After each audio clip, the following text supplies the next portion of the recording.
บ่เราสั่งเฮ็ดพี่โอ้เราเอามุนเฮ็ดมึงแม่คนนี้นะให้ตัวนี้ตัวโลเลยคุกเทกบวชจองเลยแล้วตกลงมันเจ้าเฮ็ดให้เราได้บ่เอาต่อแหละเอา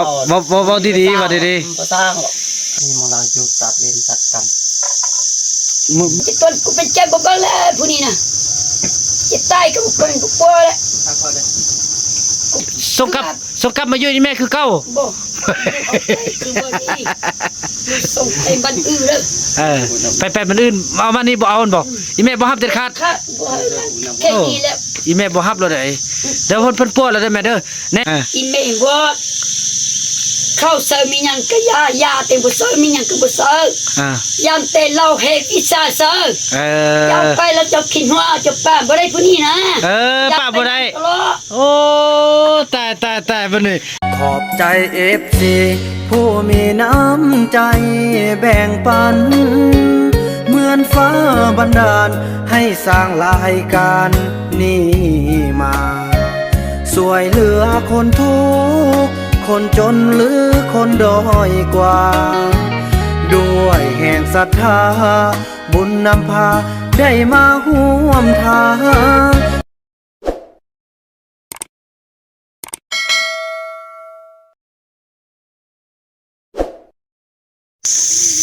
สบายดีท่านผู้ชมเนาะถือว่าคลิปนี้ก็เป็นคลิปหนึ่งที่บ่าวนำได้มาเราครอบครัวของไอ้เฟืองเนาะครอบครัวของเวทมนต์พี่น้องเอ้ยเนาะถือว่าโอ้มีแต่ลิ้นวิสาอาคมเลยพี่น้องเอ้ยเนาะก็ถือว่าจะได้เขาก็จะได้โอ้ลมกันแล้วก็จะได้แก้ไขกันครอบก่อนจะไปจะมายังตั้งที่ไหนพี่น้องเฮือนเนาะเฮือนก็เป็นเฮือนที่ว่าของซื้อเขาเจ้าแต่ว่าดินของผู้อื่นเนาะให้บอกกำลังวุ่นวายกันทางไหนไปพี่น้อยไปเบิ่งภาพบรรยากาศในที่ว่าโอ้ลมกันเนาะที่ว่าบ่าวนำจะโอ้ลมกันอย่างต่างไปพบกันอยู่ข้างในเนาะท่านผู้ชมเนาะมีแต่ทางเอื้อยเขาเนาะเอื้อยเขาอยู่นี่บ่อยู่ว่าโธ่สบายดีเอื้อยอยู่ใช่อันนี้ใช่สบายดีเอื้อยสบายดีเป็นจังไดอยู่ดีมีแห้งอยู่บ่สบายจิบคอกินเบียร์อะไรทีไปพาญาติมันให้เท่าอะไรเยอะมีแต่เพื่อเฮ็ดเด้แล้วก็คุยให้กูเจ็บอันผู้ใดเฮ็ดให้เจ็บนี่ป้านี่นะเฮ็ดจะเฮ็ดให้เราบ่ยังถามกันดีๆดูผู้ใดเฮ็ดผู้ใดคุยเฮ็ดเด้ไม่ก็จื้อแล้วบางคนน้ำบางไรบ่ไปมาลมกันก่อนมาได้พอดีไอ้เพิ่นก็มาเบิ่งนำเนาะมันลมกันก่อนพี่น้องเอ้ยมาแต่เรือบ่เฮ็ดจักเทื่อโอ้ขึ้นฮอดเวลาเจ้ามาแล้วผู้ทำตายผู้เฒ่าตายพ่อเอาเฮานี่นะพ่อจริงพ่อคิงนี่นะบ่เอาพ่อเอารถส่ง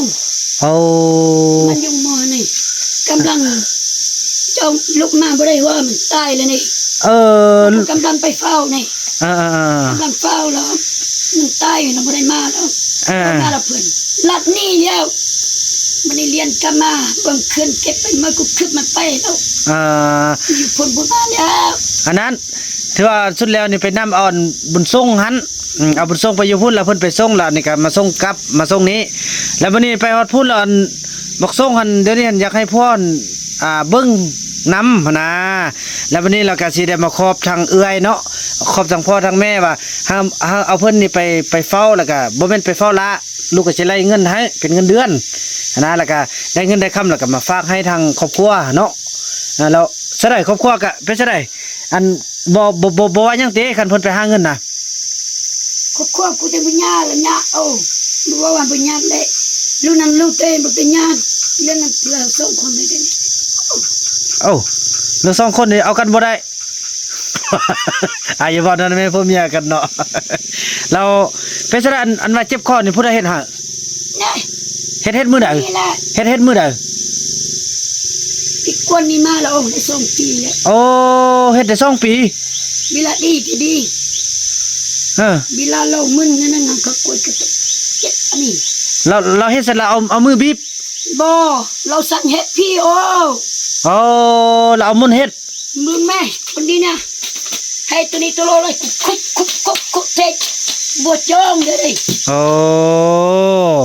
เพิ่นอันนั้นเนาะเพิ่นได้เอามุนเฮ็ดเนาะโอ้ กระเป๋าก็ดีเลย ย่าก ระเป๋ามันต้องดี เป้าเมียไป เป๋าเนี่ยพวกเราตั้งให้เยอะมัน ย่า โอได้ สั้นอันหาเราเป้าเนาะ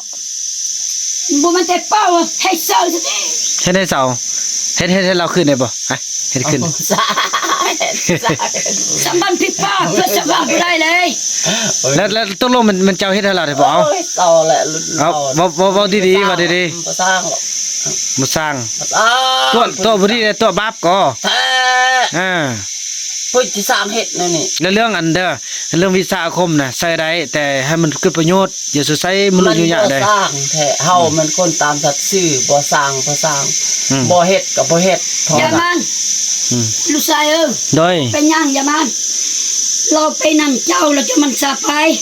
อืม เรียนกูอยู่เฮือนท่าแต่กูบ่ท่าเลย โอ้กุบุทะ เอาดีๆกูเคลียร์แล้ว โอ้เครียดแต่ว่าพวกนี้อยู่นำกับบ่อยู่เครียด อยู่นั่นก็บ่ได้ไปก็บ่ได้ เออ อยู่ก็ยับไปก็ยับ แต่ว่าไปได้ดีกว่า กูมีลูกมีหลานไปดีกว่า โอ้ เรานี่ตามผู้สันครอบครัวตามบทที่ต้นกูจะน้อย อืม อยู่ก็ทุกข์เจอตายโอ้ ก็เรียกว่าเราไปได้ดีกว่าเนาะ เอาไปมันดีกว่า โอ้แสดงว่ามันบ่ห้ามเนาะแน่นั่นนี่เด้อพวกนี่ไปนี่ก็สิมันไปหาเงินเด้อไปอยู่นำลูกนำหลานนี่แหละ หาเงินบัวหาดก็ยาถ้านั่งเจ้าเราเรื่องเจ้าแล้ว โอ้ เราเรื่องเฮาแล้ว อืม ไปก็ดี เราเจ้าเบิ่งเด้อ โดย มือได้กูมีเจ็บมีเป็นบวกคือความเจ็บไทยบังเจ็บเจ้าไล่พาลูกกันมาบ้านเลย เออเอา เอานี่สั่งให้ไล่เนี่ย มาซั่นว่าเจ้าสิซะแกให้เราก่อนไปแกให้เรา กูยังไปหาในบ้าน สร้าง กูเช้านี่กูไปหาในบ้านกูอีกกันมา ยืนเสือ แล้วยักให้แกให้ดีเนาะแล้วกันมา เราแต่ถ้าแกดีเจเราก็สั่งแกเราเฮ็ดเจ้าเราก็สั่งเฮ็ดกูบอกตั้งชื่อสะพานฟ้าไม่ได้เลยกูนะ ก็ฮู้อยู่แต่ว่าบ่ความจริงเนี่ยน้องก็ฮู้ว่าอ้ายมีวิชาเนาะอันนี้มีวิชาอาคมแต่ว่าอยากให้ใส่ให้ถึงแนวเด้อ เราจะแท้ตัวเด้อ คันใส่ในบ่ถึงแนวมันใจเป็นผลกระทบต่อเฮา มัน ฉะนั้น สร้าง เด้อผู้ชาย โดย สองคนนี่บ่เราเจ้า โดย มันผัวเมียตะวาดเด้อบ่มีบ่แม่นผัวเมีย กฎ แท้ หมายมันบ่มีสร้างเฮ็ดมัน พวกเมียตำวัดบ่เป็นพวกเมียแท้ บ่มันผัวแท้ๆบ่มันผัวเมียเต้นขันโดง เออ ในบ้านก็จะตามเข้ามาพี่น้องมาบ่ได้มีเด้อ ทั่วบ่มีบัตรมีใบหยังเลย เบาใหญ่หันบ่ได้มีเบาเอาการ บ่มี เบาประวัติบ่ได้มี จดประวัติบ่มี เราอยากอยู่ก็อยู่อย่าให้ได้กันเฮ็ดทุกเจ้าละทึบทุกเจ้าละเฮ็ดได้เราเฮ็ดแต่เฮาอีกก็เป็นแม่เนาะเฮาก็อย่าได้ผัวใจดีปฏิทนได้เพื่อจะบ่ดีมื้อนี้ลูกพักไปดีก็เรื่องเราบ่ดีก็เรื่องเรากูแต่บ่ทุกคนแล้ว เราว่าเราส่งเงินมาแล้วก็ส่งบ่ส่งกูก็มาเอาเลยอยู่กูมีลูกมีหลานกูอยากเฝ้าลูกน้อยกูเป็นไปบ่ได้เราว่าเราอย่าสั่งกูขัวแท้เครื่องนี้ในพวกมัดเราอย่าสั่งกูขัวเราก็ค้างเงินจองไว้ก็มาสั่งกูขัวกูอยู่เงินก็อยู่ท่าอยู่ที่อย่าไปหาสามีสนะไปสวบผู้นี้ผู้นั้นเลือแล้วเลือดเจอแล้วพอเจอเลือดเจอแล้วมือตีต้องการคนยกเจอ7 ชั่วโมงตาย เก็บสมองตายเนาะ บ่ได้แล้วเราว่าเราติดทนเป็นพวกมีอาการพี่ป้าส่งมาแล้วส่งมานั่งเอากันมาเต้นสร้างกุกัวได้อยู่เราว่าเราเป่าตุมือเราว่ามื้อนี้กูหาเงินได้กูผู้เดียวลูกเมียเพราะมันลูกเมียตัวเอง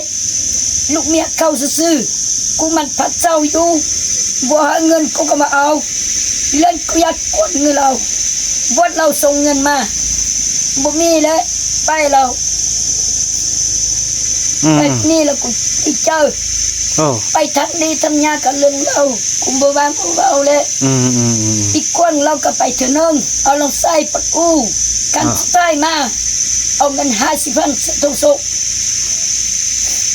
มาวันนี้บ่มีมือดีจะเถื่อกูสันบันบ่ได้สัญญาณบ่ได้เสียมันบ่ได้บ่มันพวมีอาการใส่คันหัวคันดงจริงในบ้านก็จะตันเขายันเฮาอยู่บ่มีมือนี่อย่าให้ได้เฮากูละเฮ็ดหาเงิน5คันบ่ว่าตัวเองบ่มีลูกบ่มีเมียตัวหาตัวเองจริงเลี้ยงบ่ผิดเพิ่นแล้วก็เอาตั้งใจเอากูจะบ่ว่าหยังเลยกูบ่มีผัวเทเลยผัวตะวัดมันเอาตะวัด ก็ตำวัดเนาะ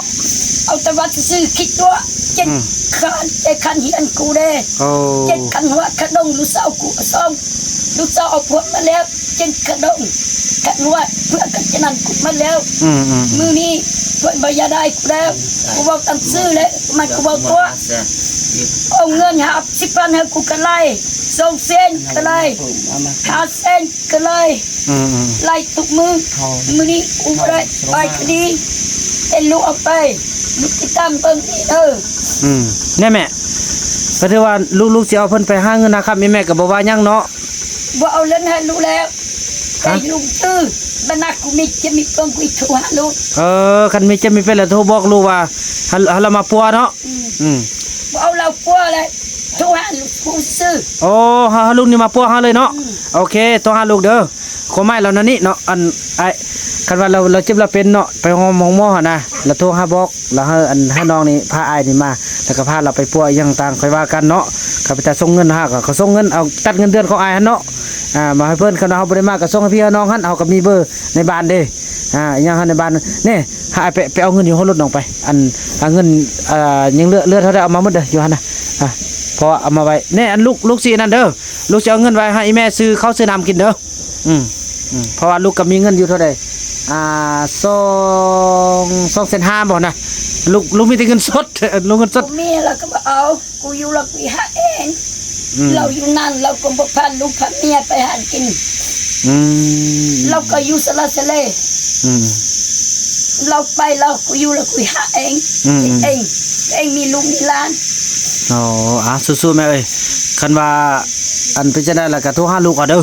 แล้วอันไปส่วนนี้แหละมันไปฟ้าบักส่งหันฮู้ในบักส่งน่ะลูกชายเราน่ะบักส่งก็มาอยู่นี่ไปอยู่นำลูกแล้วบัดนี้คือเผาตรงเรื่องเนาะแล้วบัดนี้เราไปเราอยากให้พ่ออยู่เฝ้านำอยู่นำผู้ลูกมันบ่เห็นจักเทื่อเราไปแล้วมันย้านนะแล้วบ่ลูกมีแม่ตาผู้นึงอยู่พุ่นอยู่อันติกี้บ่ส่งหยังน้อยมีส่งไอ้น้องมีอวยผู้นึงมาแม่นอวยมันน้องเศร้าพอมันเข้าเอาทางลูกเศร้าเลยทางผู้ชายมัดสักคนเนาะน้ำเศร้ามันนี่อยู่น้ำป่วยไม่เท่าอันน้ำเศร้าไม่น้ำเศร้านี่อยู่หันไปกินบะส่งเป็นเจ๊บะส่งกันมาอยู่นั้นเราก็เฮินสำนีบะส่งยุบะส่งบ่ยายุบะส่งไปสกัดอยู่พ้นไปเจอพี่ปัญเหี่ยวคนตายเมื่อคืนฮะเขาลุกมาเขาลงกันต้องย่างต้องไล่มันนี่ทีนี้เราคนตกอยู่พ้นเรามาเราก็เป็นไข้เป็นเจ็ดวันนี้เรากูก็ไปปัวกูไปเหียพี่อยู่ต่อไฟโซ่ไอ้ก้อนน่ะพี่ต่อไฟคือมันถือพี่แท้เฮ้ยมันดีก็ดีแล้วที่เราไปสวดไข่ใกล้ตัวนึงเตือนพี่ผู้ทรงเนาะบัดเขียนซื้อกูเป็นซื้อเราคันหมอแล้ววันนี้เราดีแล้วเราบ่อยากอยู่นี่แล้วไปนั่นเจ้าก็ดีเอาเพิ่นเลยถือว่าอันนี้เป็นเงินเป็นคำที่ว่าเบิ่งอันจักแสนเบิ่งลองไล่ดูแม่อันนี้เป็นเงินที่ว่าเป็นเงินเดือนของเพิ่นนั่นแหละเนาะแล้วเพิ่นเบิกก่อนเนาะลูกก็มีซำนี้ก่อนแล้วเฮาไปซื้อข้าวซื้อน้ำให้ลูกเฮาเตาเด้อเงินอันน่ะจักแสนเบิ่งนับดูนี่มาเบิ่งลองนับดูเอาไปหาเงินเบิ่งลองนับก่อนลลองนับดู1 2 3 สาม หนึ่ง สองสาม 3 แสน อยู่นี่ถ้าเฮาไปบ่แม่นไปซี่ผู้นี้ผู้นั้นมีหยังโทรหาเฮาเขามีเงินเฮาบ่มีเฮาก็จะเอานำ ลูกมาฮะ ลูกนี่ฝากมาเฮ้อบ่ต้องไปลูกไปเที่ยวเข้าเบิ่งได้ทางลาทางการเขาเบิ่งหมดเฮาแจ้งเขาหมดแล้ว เขาเบิ่งเฮ้อไปผู้นี้ผู้นั้นเพิ่นไปเด็ดขาดเลย เจ้าบ่ต้องพูดบ่เข้าหูกูแล้วมื้อนี้นะเราก็บ่เข้าหูแล้ว เขาไปบ่แม่นสิไปซี่ กู ผู้ นี่ นี้ บ่มัน ซี่ รู้น้ ผู้ อย นั้นเฮาบ่ ยัง เฮ็ด เกิดแต่อายุ15 ปี เฮายานบาป อายุกู50 ปีแล้ว ลูกกล้วยลูกเจ้า ลูกชายลูกเผากูมีแดงแล้ว เอาไปหาเงิน กู เพื่อ บ่ หยัง จ้า เอา คือ ทุ เจ้าก ขึ้นแล้ว เลย เดี๋ยวนี้เจ้าเอากูบ่เข้าหูแล้ว เจ้าสัมปาสัมเบาเจ้าอยู่หาเลือนไปหาเลือนอยู่แล้วก็หาเลือนถุงมือไปก็หาเลือนถุงมือ อันนี้บุญคุณ บนเจ้าอย่ากลับไป อันนี้อยู่ดี เล่นกู มี ถูก แห้ หาง เจ้าเด็ก บ่มีเจ็บ กูบ่ ไม่ เลย เป็นบ่คึดข้างเฮาเป็ เจ้าน อย่า พ ถู ว ก ก มาเราถูกบ่กูถูกกัดเจ้าเด็ก เฮาเป็นสวดไปหาเงินเฮาไปอยู่ดีมีแห้งหาเงินได้ค่ำ กูแล้วก็พ่อแม่ส่งมา อยู่บ่ต้องไปโลกไปเที่ยว เพิ่นเอาเงินผมเดือนดอกไม้เอาฮับเอาเลยแม่ฮับเอาซะอันนี้น้ำจิตน้ำใจ ไปเที่ยวมีหยังละสู้เฮา บ่จับเอาเลยแม่อันนี้ถือว่าลูกเป็นของลูกมะลูกให้นำแม่เอาลูกนำกันแม่เอ้ย อันนี้มันผู้ส่งเสริมเฮาทุกข์เฮายากเพิ่นดึงเฮาไป โดย ต้องคิดว่าเฮาจะไปซี่ผู้นี้ลิ้นเศร้านี่พอไฟฟ้าหลักฐานประสาน สี่ผู้สี่ก็เลื่อนแล้ว 7พี่อันนี้อัน ต้องก นั้ ลาน งเลย บ่มีบ่คิดเลยคิดอันนี้ เจ้าก ฎหมา ด้าย น เขา ที่ ว่า สุด คิดแนวนี้เขาว่ากฎหมายเขาว่าคนพิ คน การ เจ้าด้านกว่านี้ เด้อ มี ว่ามันคนพิการแล้ว บ่มันจะกูบ่ได้เอาผู้เจ้าหนึงกูบ่ได้ฮู้ ข่อยหักเจ้าสุดเท่าข่อยก็หักเจ้า พวกนี้กูก็เอามาแล้วบ่ได้ด่ากูซ้ำผู้นี้ซ้ำด่ากูกลัว เมีย ส่งพวก อันพวกอายุเท่าไหร่ก็ ผู้นี้น่ะอายุ30ไป 30เท่าไหร่ สิไปแล้ว ผู้นี้ก็มันอายุก็40แล้ว 40เนาะแล้วเมียอายุเท่าไหร่ล่ะ มัน50แล้ว 50ใกล้กัน10ปีเนาะฮักแพงกันนั่นได้กับพ่อเมียกันแล้ว อันนี้คือน้ำจิตน้ำใจที่เพิ่นให้อันซื้อข้าวซื้อน้ำมาลูกเขาเตากินทาเด้อเพิ่นก็สิแม่นไปหาเงินหาคำเดี๋ยวนำลูกเตาบ่แม่นไปสิรีวิวหัวลูกก็สิได้เบิ่งได้แย่งทุกบัดกาวย่างเด้อให้แม่เชื่อมั่นลูก อยู่น้ำเพิ่นมีหยัง พวก ล่ะ นี้ โทร สังคิดบ่ไล่เลยไปปลดอู่น่ะจูมันหากูนี่ บอกดีจ้าหน่อยบอกแต่เรื่องกิติทั้งกูปิดตรุษาซื้อเลยหาวันนั้นลงกูเด็กค่ะเบื่อเลยกูทูไปบอกกูลงวันนั้น อะไรอยู่นี่ บอกเฮาทู หมอ บอกเฮาเลย หาเราเบิ่งแยงเพิ่นอยู่หมอนี่เพิ่นเป็นหัวหน้าหน่วยเด้เป็นหัวหน้าหน่วยแล้วก็เป็น วันนี้บอกมาบอกวันนั้นทูมาหาตัวอย่าเอาตัวเองไปคนมันเอาไปมาเลยกูถูกหาเลยเงินเดือนเขาขึ้น เลขเบอร์เราเอาก็เอาไว้หั่นเจ้าไปจื้อ เบาตรุษานัดเจอกูก็มีกูก็มี บ่ต้องไปโลกไปเที่ยว บ่เฮาเลย ไปห้องน้ำเมียเข้า บ่ต้องไปเฮ็ด บ่มือขึ้นมือเวียน บ่ต้องไปซื้ออันนี้อันนั้นเฮาเพิ่นได้ ตัวโล เพิ่นเบิ่งก็เดี๋ยวนี้น่ะ สาว ต้องไปเด็ดขาด ว่าตะบ้างเล็กข้าบ่จะปะเจ้ามีเรื่องจะไปไกลกูอีลงกูใจนี่กว่า ไป เจ้ามันเอารู้ๆเล่ๆกูมีญาติ ไปทา แล้ว รถ จะมานี่มันก็เว้าซื่อๆเจ้ามือได้เจ้าเห็นกูใครอย่ามามือนั่นก็เจ้าใครกูซื้ออย่ามามีเงินเอาให้กูจัดเสียนกูซื้ออย่ามา ไปทาไปทารถเด้อไปทารถเด้อ โดย ผู้ซื้ออย่ามา โดยโอ้ เว้าให้กูตะเว้าดีไหม ไป เว้าอย่ามาให้กูตลอด เอาเครื่องไปทายรถเด้อถือว่าเฮาขอเพิ่นหมดละแล้วน้องสิ ไปหั่น ไปเอาไปเลยแล้วน้องสิลมเองแล้วก็สิไปบอกทางหัวหน้าหน่วยอันนี้ก็เบิ่งแย่งท่าตอนส่งที่เฮาบ่อยู่น้องแม่น้อลูกเข้าใจเด้อลูกเข้าใจแม่แล้วก็อดทนท่าเพราะว่าลูกไปนี่แล้วก็ลูกสิกำกับเรื่องเงินคาดว่าแม่โอ้มีความจำเป็นแล้วก็โทรหาลูกเด้อเพราะว่าเบอร์ เอามาไว้ เอาเบอร์ลูกไว้แล้วจะได้กับลูกกับเขาสมมาอภัยลูกก็อยากช่วยพ่อช่วยแม่จังซี่แล้วแน่คันสมมุติอายุนี้เป็นปีเนาะสมมุติอายุลูกก็ไล่เป็นเงินเดือนเด้สมมุติเราใช้จ่ายนะลูกก็สิจดออกคันว่าแต่ว่าลูกก็จะเป็นผู้กำกับลูกบ่ให้ลูกบ่เบิกให้ ลูกชายหนึ่งบอกสนิทไม่บอกสนิทลูก ได้ ลูกพาเราไป เงินเรามากินเรากินเบียร์เนอะ อืม เรามาไปเที่ยว อืม ไปสวนไร่ไปเป็นหมู่คู่ อืม เงินบ่ประหยัด อืม เงินตันซื้อเชยผู้นี้ผู้นั้น อืม กินเน อ่า อะ โดย เงินจงอยู่นั่นเราบ่มีแหละ บ่แม่นั่นนี่พอบนลูกยุ่นเนี่ยมันจะเป็นอยู่ป่าบ่แมันอยู่บ้านเด้แล้วก็จะบ่มีหมู่คู่ไล่คนอีก แล้วบัดนี้เงินแต่ละเดือนลูกก็จะต้องได้กำจัดทุกอย่างให้อันบ่ให้ใจเพราะลูกเป็นคนจ่ายเด้เอาอันข้ออีแม่เป็นหยังอันนี้แดงน่ะ ก็เจ็ดแต่โอ้ เจ็บเนอะ เจ็ดโอ้ บ่แม่นผู้บ่าวตูดติ บ่ยอกซะเด้อ ถ้ากูมีผมเบาจะกูดีใจเลยกูสิ ลูกว่ายอกลูกมักว่ายอกแหม มีผมเบาเด้อยากบ่อยากก็เพื่อให้เด้ อ่า บอกว่าลูกไป อ่า บ่เพื่ออยู่พุ่นพุ่นเป้ามาก็ได้คือกันเลย อ่า มือกูอารมณ์ดีเพื่ออารมณ์ดีบ่เป็นหยังเด้อ เออ มือเราออกเราตั้งเฮเฮกูเงิน อ่า เราตั้งเฮเฮกูป้าบ่ออก โอ้เบิก เรา สัตว์ ก็ตั้งเอาตรงๆให้กูเด้จะได้กูให้ป้าบ่ออกนี่ เราก็ตั้ง เบิกสัน ให้กู สันไป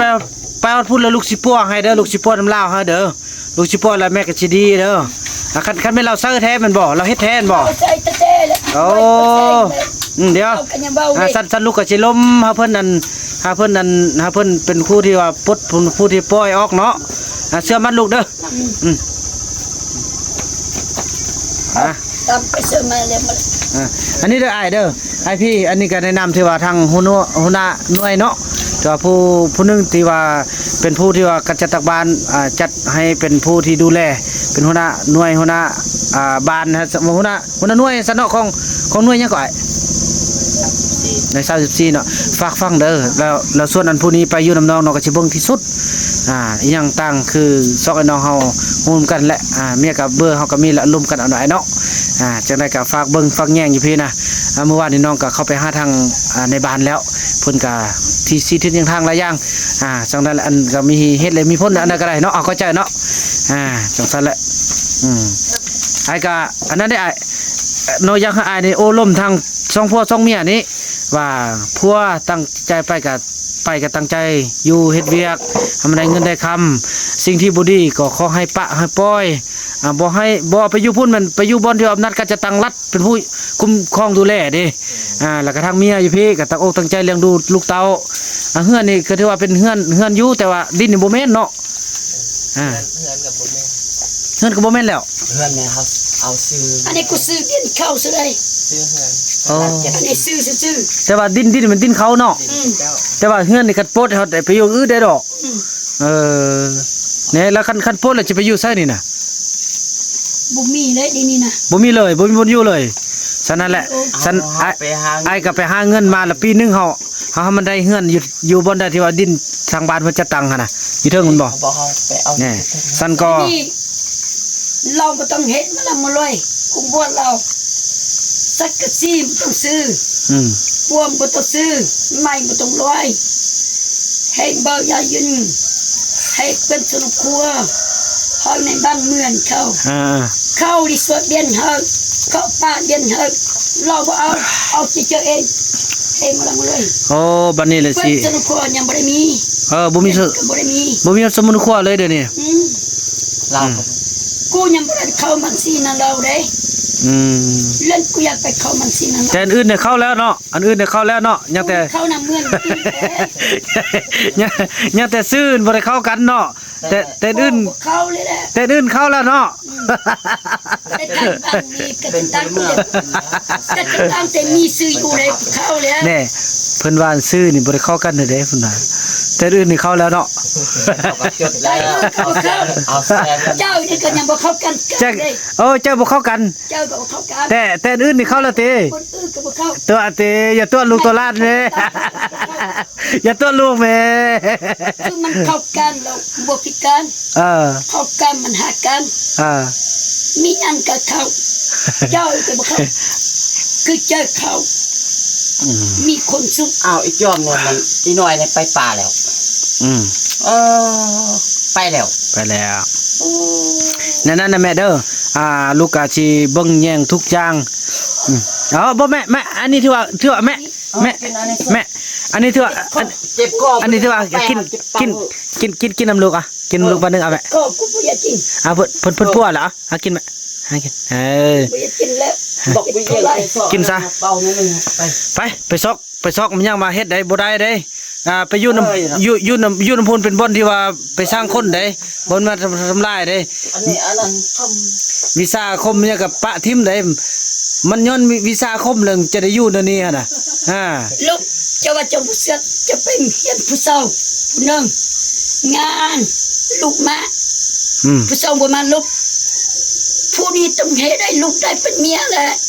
ผู้เสือทำเบิ่งแม่ท่านเฮ็ดแม่เรามักเมียเจ้าเราอยากเจ้าย่องส่งคนเฮ็ดดีนี้ผู้ส่งคน100%เด้กูสบันติฟ้าตรงได้แหละตายแหละนึกเจ็บคอเราว่าเราหากูได้ โอ้เป็นตาญาณเนี่ยไปพูดไปมักเมียลูกเจ็ดอะไรปืนยิงทิ่มตัวนั้นแหล้วเนาะคัน ผู้มันซาคันเห็นแบบมันมาลำมาลอยมันบ่คือแล้วปืนยิงทิ่มเลยลูกน่ะเอาซอยแซะได้เนาะ ตอนนี้นั่นบ้านก็จะตั้งเขาก็บุญเขาก็ไปเว้าเขาก็บ่ โอ้ บ่มันผิด ก็ถือว่าสิได้ซอกหาวิธีแก้ก่อนให้เราปล่อยวางให้เราป้องซะเนาะในสิ่งที่บ่มีนะก็อยากให้ปล่อยวางอยากให้อันปะทุกอย่างนะบ่ให้มีเพราะว่าบุญเนี่ยยุบโยเราไปสาวนกเราต้นเป็นกันเฮ็ดได้ตายแบบนี้บ่เอาน้ำได้นั่นน่ะมันเอาไปมักเซาลี่แล้วมันมันดึงเซาลี่ไปป้าน้ำกุนเฮ็ดได้เนาะบ่ยากเพราะว่าเพิ่น นี่นะนี่ยายุงบุญสบายกินสบายบ่ได้ไปตัดเด็กบ่ได้ไปให้มวยยายุงบุญสบายไม่ยังก็มีกินได้กินบางผู้ใดก็ดีมีเงินมีคันไม่ยังก็มีบ่บ่ยะยายุงแต่อยู่นางผู้ดีซื่อกูยองเลยเด้อลูกพาไปล่ะเด้อแม่ลูก พาไปมันดีกว่า ลูกไปเบิ่งเพิ่นแก่กันเด้อ อยู่กับทุกเจ้าเช่นกัน เฮ็ดได้เอาไปแก่เพิ่น อยู่พุสิกันไปพูดถูกนะไปลุสิมึงคืนนี้มากูกำลังอยู่นั่นเขาบอกว่ากูบอกว่าที่คู่กูจะเตือ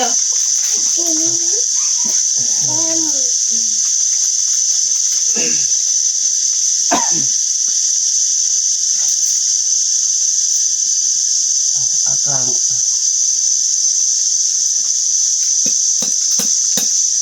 จบเลยคนดีมีมลาอยู่จัดเรียนจัดกันไม่กลางไม่เสซะกลางนี่ถือว่าตอนนี้ทำพิธีถือว่าแก้เคล็ดแก้สิ่งที่เพิ่นใส่เนาะคือเราไปอยู่พุ่นก็สิแม่นฮะปล่อยวางเด้อจริงบ่มีหรอกอีแม่บอกให้ลูกฟานหน่อยไปมียันเสียมีคนกินละลักเงินปอลูกสาวปอลักไก่ละมูละมีญาผู้นี้เบิ่งต้องฮู้โอ้บ่ฮู้บ่ฮู้งัวควายมียันเสียอยู่ป่าคนลาปอมันตายปออ้วกไปอยู่นำเพลอปออ้วกไปแค่มัวแค่ไก่ฮู้ต้องได้อยู่โอ้อันนี้เป็นพ้นดี แต่ว่าเรื่องมนต์ดำมันบ่ต้องนำใส่เด้ออยากให้ปะให้ปล่อยแหละเกี่ยวเฮ็ดแต่งมาดิอันนี้ไปเกี่ยวแกะบ่ได้เด้นั่นนี่นะเฮ้ยบ่ลงหัวนี่อีกนี่เลยเว้าแล้วบ่ยามเพิ่นเลยว่าสนิทติไปอยู่พุ่นนี่คันว่าบ่ฟังแล้วมันคันว่าเกินเฮ็ดก็มันตำรวจตอกแล้วได้มันอยู่นำตำรวจได้อยู่พุ่นน่ะไปเว้าแล้วบ่ฟังเลยเสร็จเลยซะเลยกูอยู่นี่กูก็บ่เคลียร์เลยเดี๋ยวนี้กูก็อย่าเอาคนหน้าเข้าไปอธิบายเฮาไปส่งรถเฮาเสื้อลำเบียนเฮาตอนนี้ก็แต่ว่ามันกำลังทำพิธีแก้อันนั้นแหละเฮ็ดอันใดก็ต้องได้แก้เกี่ยวมาละแกนเลยแต่เลือดเนี่ยแต่โหดอันนั้นนี่แหละ เดมแต่นก็กันนี่โอ เราเป็นสิ เดี๋ยวเสร็จเสมอเด้ โอ้เศร้าเลยจ้ะมา แต่นเลยย่ำซะนะ เดินไปเงียบ ดีไม่ใช่ ตอนนี้เพิ่นสิแก้แล้วได้แม่เด้อ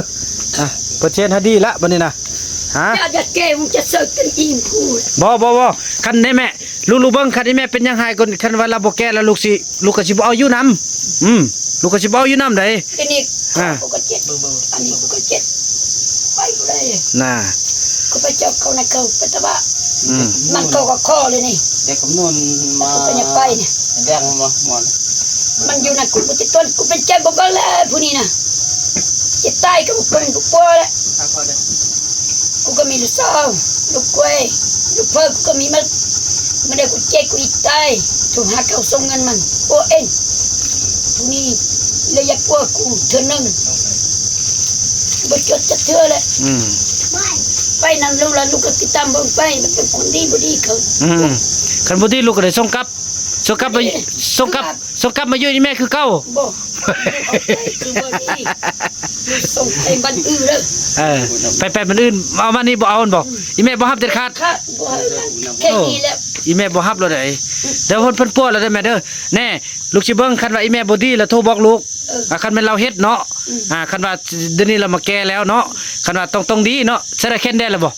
ก็มึงก็คอยเอาใส่ปาก กูจะมันเรียนสวยกับมันเรียนอีบ่ดีคุยหู จะได้โทรหาลูกคันว่าเราตัวแล้วแสดงว่าบ่ดีเนาะก็บ่ตัวละเตเอาดีๆได้ เอาเทวดาเป็นนักทานเท่านั้นนักอันเทวดากับ แล้วเพิ่นเอาเราฟันคนเนาะ ทำดีได้ทาง กูเป็นเมียกูบ่ได้ เมื่อวานนี่ก็คือความจริงนี่แม่แล้วนอนฝันโอ้พี่น้องเมียเฮานี่ตายแล้วมีก็ฝันบอกว่าตายแล้วมาตายแท้บ่ว่าสิแม่นปานนั้นสิได้เป็นอาจารย์ข้อเลขคนนี่น่ะได้ละติเอาเป็นครูโอ บ่แม่นเขาสิเซิร์ฟมีหยังเฮาติ เซาแต่ลูกมาเซาแต่ลูกมาผู้นี้กินหัวผู้นี้ เพิ่นว่าจังได๋ บ่เขาเจอนะอีเมย์ว่าเข้าเซอมีหยังก็ยาแต่บ่เซอมีหยังก็บ่เซอยามแต่เราเฮ็ดวิชาเซอยามไปแล้วจะกินหัวจะป้าบ่ได้ผู้นี้นะป้าบ่ได้โอ้ตายบัดนี้จะได้ยกเป็นหัวหน้าได้ซะดาจะได้ยกเป็นหัวหน้าแล้วซะดาสติบ่มันเตะลอยไปนั่นเจ้าเด้อไปตะนั้นเจ้าอย่าไปนั่นแล้วโอ้บัดนี้แล้วมันลูกสินำหาลาวบ่ลาวบ่นำหาลูกตัวตายคักบ่นี่สิได้ยกเป็นหัวหน้าได้ซะนะเด้อเป็นหัวหน้านี่เจ้าได้เราเนาะเจ้าอย่าไปนั่งเราตลอดเด้อก็อย่าไปหาเด้ก็อย่าแม่นบ่ไม่ได้ก็อยากไปหาตลอดบ่ต้องไปเที่ยวได้ไปหัวหน้าแล้วจึงลงไปเป็นออเดอร์แล้วกับไปไม่ได้เจ้าคิงว่านะเลยหันจดแล้วแม่นบ่ที่ว่ามันไม่ได้ก็บ่เห็นหน้ามันบ่ได้เจอเป็นนั้นบ่ป้าแล้วไปดอกบ่คือแม่กินน้ำเอาป้าอยู่กับการเสี่ยงขนาดเลยเดี๋ยวนี้นะกินไปโลกไปเที่ยวกินน้ำกันนะกินน้ำกันกูก็อยู่เข้ากูก็กินตลอดกินติมรถมึงแม่กูไปอยู่มานี่เด้อให้แน่เรื่องมนต์ดำเรื่องอันวิสาอาคมน่ะทิมเด้อไปอยู่น้ำนองน้ำนุ่งน้ำนุ่งน้ำล้านเนี่ยต้องบนน้ำไซตัวนี้เด้อ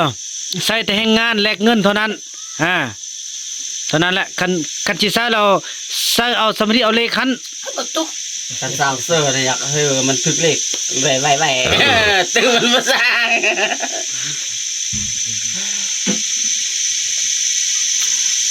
ไปนั่งลูกฟังแม่อยู่มันได้เด้อเลยเด้อเราอยู่เพิ่มอีย่งวันนี้ไปป้าอยากกินมะม่วงโทรห้านะ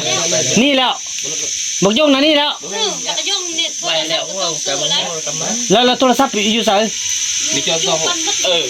โทรศัพท์เนี่ยผมอยู่น้ำนกบอกยามันคันบุยุหรอกเอาไว้ให้บุกส่งคันโทรศัพท์น่ะซื้อบงแพงดอกเด้อต้องไปโลกไปเที่ยวมีย่างละโทรหาเจ้าก็มีเบอร์แล้วก็โทรไปได้แล้วก็ไอเล่ฮันส่ง มีเจ็บมีเป็น แต่จริงก็มีความสุขเลยเนาะอยู่ร่วมกันกันย่าลูก เที่ยวได้ ลูกเราเป็นคนมักยอกแม่มักยอกลูกนะ เขาเบิ่งได้ อย่าเบาดังสันเด้อกูเบาเลยเจอกูนี่บ่เขาเจอเพื่อนเลยกูบ่ต้องซื้อเลย แล้วย่าคันไปเราคันอันลูกมาส่งก็สิเอาเนี่ยเอาเนาะเอาพวกตึมเนาะคัน กูเบื่อแล้วเลือแล้ว โอ้เนี่ย กูมันเลือแล้ว แล้วมันนี่ เอาได้ บ่ย่า จังหน่อยนี่ คันปีนึงกลับมาแล้วมีเงินมีคำมาสร้างห้องสร้างเงินแล้วอยู่นํกันเอาเนาะ เอากันจำบังไปก่อน หนูบ่ก่อนเนาะคันเราดีเราเอาเนาะ บังไป คันเราบ่ดีเราบ่เอา บังไป อืม มันคือไทยบันผู้ใดบังก็เดี๋ยวนี้คือแล้วเป็นไปได้แล้วก็ได้ มันไทยบ้านบัดสุคน บันก็มันไทยมันเลยมันเป็นลูกกติตำเบิง ลูกจิตติดตามเบิ่ง นี่เป็นไปบ่ได้ล่ะกูก็ไปบ่ได้คือกันเป็นคนนะไทยบ้านผู้ใดเป็นได้แล้วเดี๋ยวนี้นะทำไปได้แล้วกูก็ตกเต้นอยู่ได้แล้ว ลุงก็ได้ลุงในทุก เริ่มเบิ่งสมียาเด็ดเทนเยอะเทนเคโอสองเดือนนึงสิบห้ามือหาตัวนึงอีทูมันหาลูกมันอยู่ดีบอดีมีเจมีเป็น ได้ กูก็ต้องทาผู้นี้บ่แม่นกูบ่ติดตัวกูก็ติดตัวติดชุกบ่ได้ไปสู้นั่นเบ็ดด้านั้นบ่ได้ไปเจอเถื่ออาติดตันน้ำมันเฮือนนี้ตรงนั้นหวนอายุเกินทุกปีบ่ได้อะไรเย็นเจ็ดเถื่อบ่ได้ไปอายุหัวอยู่ป้าน้องป้าบ่ได้ไปมีแต่กูเล่นลูกตามอายุเฮือนซื่อๆสงสารกูกับสัตว์ดีๆเฮ้ย ได้คือว่า เป็นไรเป็นน้อยกูก็จง ถือว่าไปสุดนี้ถือว่าบ่เครียดเนาะไปหาเงินเนาะ สู้อันเดียวมากูก็ดีเจอหาขึ้นเสือทองส่งขึ้นลบไปนำไปให้ เอาไปถึงดีเจอเนาะ ลบไปนี่ไปบวกเราเจอบุคือตัวเองสัญญาเจอไปที่ประเทศไทยแล้ว จะไปวิทย์ประเทศไทยเลย มันบอกอยู่บนเก่าเลยมาหัวเนี่ยเงิน50,000อยู่ถูกส่งบุษันจูง โอ้เด้อจังซั่นนะแม่เนาะสรุปก็จะได้ขออนุญาตพาเพิ่นไปหาเงินหาคำก่อนเด้อ ก็ไป อันเบอร์ก็มีแล้วเนี่ยก็โทรหาลูกก่อนเด้อ เที่ยวเด้อ คือมันทันเด้อรอวิทูห้า ได้ มีหยังละโทรหา นี่เป็นเลยทู ได้ ดีทั้งสัวทั้งญาเลยลูกก็ติดตามเบิ้ง โดลูกจิตติดตามเบิ่งได้ ว่าเบิ้งมีเรื่องทูห้ากูบ่ฮู้แล้ว โอ้แล้วลูกโทรหากันว่ามีเรื่องอะไรโทรหาอีแม่บ่ฮู้เนาะแต่ว่าคันอีแม่มีเรื่องมีปัญหามีเจ็บมีเป็นแล้วโทรหาลูกเนาะ คือกูทูห้าเราว่ากูบ่เป็นลุงบ่มีเมียกูบ่ทูเลยส่วนหลายแต่ส่วนกูบ่ทูเด้อ ได้ เส้น กูอยากทูห้าเล่าแต่ส่วนน้อยซื่อๆเลยบ่จิตกินเฮาลูก จริง คือเราอยากทูห้าเอาแล้วลูกทูมาแต่ต้องมีอยู่ทูละทู แต่อีแม่นี่บ่โทรเด็ดขาดเนาะโอ้นั้นเข้าใจแล้ว เอาไปเปิดเจ้าสันนี่ นี่ก็กูก็ทูห้าในได้ติกี้นะ โทรหาเด้อโทรหาแล้วก็มีก็เด้อยังก็ฟังนำเด้อลงไปแล้วกันเรื่องยาวเขาเข้าใจแล้วอย่างน้อยก็ได้มา ตบเพิ่นนี่ ได้ เครียด แม่กินนี่บ่แม่กินนี่น้ำลูกบ่ บ่กิน บ่กินนะ ผักแกน้ำอะไรได้ ว่าเราจะไปเราจะบ่ไป ปลาดหน้าปลาดตากอ่ะ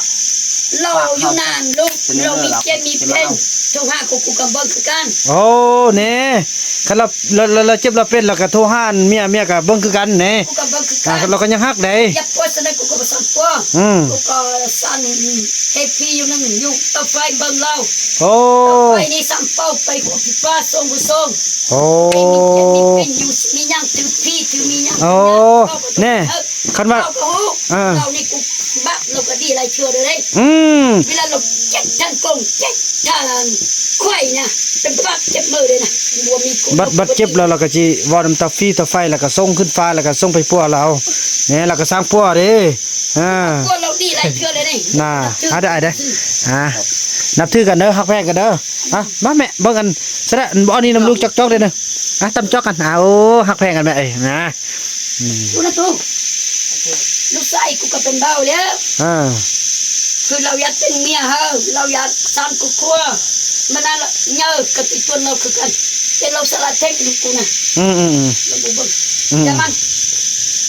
เขามีพ่อตั้ง5เกิดบ่อีกคนเขาก็บ่เคีย โอ้ใครเป็นครอบครัวเดียวกันไล่เป็นอันหนึงอันเดียวเขาแหละ เขาบ่เคียก็มันพ่อก็มีตั้ง5เลย ได้เด้ออยู่พี่จังได๋ก็ฟัง ไป เด้อ ลูกไปเที่ยวบ่ต้องไปนอนเฮือนเข้าได้บัดนี้นอนเฮือนตัวเอง พัวบ่อยู่แล้วมานอนเฮือนน่ะเด้อบัดนี้เด้อ ไปเราไปเอาข้าวสารใส่นี่เนาะเราเอาลำต้นโตเด้อข้าวสารมันจะยกในต้นส่งทุกปีทุกมือทุกคืนเด้อ บ่งามหู บ่ ตา สิให้เราเศร้าแล้วจีไปพุ่นจีเฮ็ดพิธีทอดทิมหมดละก็สิอยู่ได้น่ะพอยานมันบัดเจ้าหายยังตั้งมื้อนึงมาไปลงใส่อันมักอันเมียลูกเด้เท่าใดโอ้โธ่ตายคักอีดูต้นผู้บ่ฮู้โอ้เนาะถ้ามีรู้จักคนเนี่ย ลูกมีลูกหันผู้หนึง ดีนะ ลูกเมีย บ่งามตาเข้าบ่ต้องไปนอนบ่ต้องไปอยู่เดี๋ยวนี้เขาเบิ่งได้ข่อยบอกหมดแล้วเขา เบิกก็เบิ จั ก งซั่นอ้ายเนาะเดี๋ยวฟังเด้ออยู่พี่เด้อแล้วเบอร์โทรเฮายังก็มีโทรหากันเอาแล้วส่วนอยู่พุ่นนี่รับประกันน้องจะเบิ่งดูแลให้ดีที่สุดอยู่พี่ก็ให้เบิ่งพี่ ตาหนักแล้วก็ตาเข้า บอก ไปเป็นเด้อข่อยจะไปแก้อยู่น้ำปุ้ยปลาลัดแล้ว จังซั่นล่ะพี่น้องเอ้ยเนาะถือว่าคลิปนี้ก็ยาวพอสมควรแล้วก็สิได้จบคลิปกันส่ำนี้ก่อนแล้วก็สิได้เดินทางกลับกันเนาะพี่น้องเนาะถือว่าคลิปนี้บ่าวบุญนำขออนุญาตกล่าวคำว่าสบายดี